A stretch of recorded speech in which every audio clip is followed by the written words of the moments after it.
১৬ বছর পর আবারও বিশ্বকাপের ফাইনালে স্পেন। গ্রুপ পর্বের প্রথম ম্যাচে কেপ ভার্দের সাথে ড্র করে হতাশায় ডুবে লা রোজারা। তবে সেমিফাইনাল পর্যন্ত অপরাজিত থেকে নতুন রেকর্ড গড়েছে স্প্যানিশরা। গ্রুপ পর্ব থেকে সেমিফাইনাল পর্যন্ত কেমন ছিল স্পেনের পথচলা তা থাকছে প্রতিবেদনে।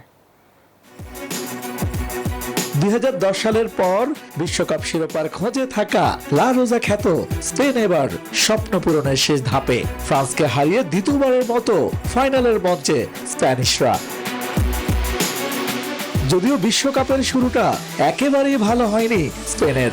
আসলে চমক দেখানো কেপ ভার্দের সাথে গোলশূন্য ড্র করে হোঁচট খায় ফ্লুয়েন্তের দল। তবে পরের দুই ম্যাচেই জয়ের দেখা পায় তারা। সৌদি আরবকে ৪-০ ও উরুগুয়েকে ১-০ গোলে হারিয়ে গ্রুপ এইচ চ্যাম্পিয়ন হয় লা রোজারা, যেখানে সৌদি আরবের সাথে বিশ্বকাপে নিজের প্রথম গোলটি করেন ১৯ বছর বয়সী তরুণ তারকা লামিনে ইয়ামাল।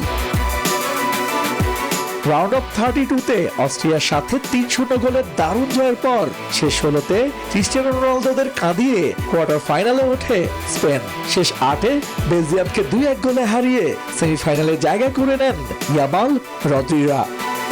যুক্তরাষ্ট্রের ১ নম্বর জিম চেইন গোল্ডস জিম এখন আবারও বাংলাদেশে। বসুন্ধরা আবাসিক এলাকা ও বসুন্ধরা সিটি শপিং মলে। কোয়ার্টার ফাইনালে বেলজিয়ামের বিপক্ষে ম্যাচের আগ পর্যন্ত কোনো গোল হজম করেনি স্পেন। গোলরক্ষক উনাই সিমন প্রথম ৫ ম্যাচে কোনো গোল না খেয়ে টানা ৬৪৯ মিনিট জাল অক্ষত রাখার বিশ্বকাপ রেকর্ড গড়েন। বিশ্বকাপের সেমিফাইনাল নিশ্চিত হওয়ার পর স্পেনের একটাই লক্ষ্য ছিল দ্বিতীয়বারের মতো আসরের ফাইনালের টিকিট কাটা। ডালাসে অপ্রতিরোধ্য ফ্রান্সকে বিদায় করে শিরোপা চৌকাঠে পৌঁছে যায় লা রোজারা। আসলে এখন পর্যন্ত স্পেন ১৩ গোল করার বিপরীতে হজম করেছে মাত্র একটি। ইশতিয়াক দীপু, নিউজ 24।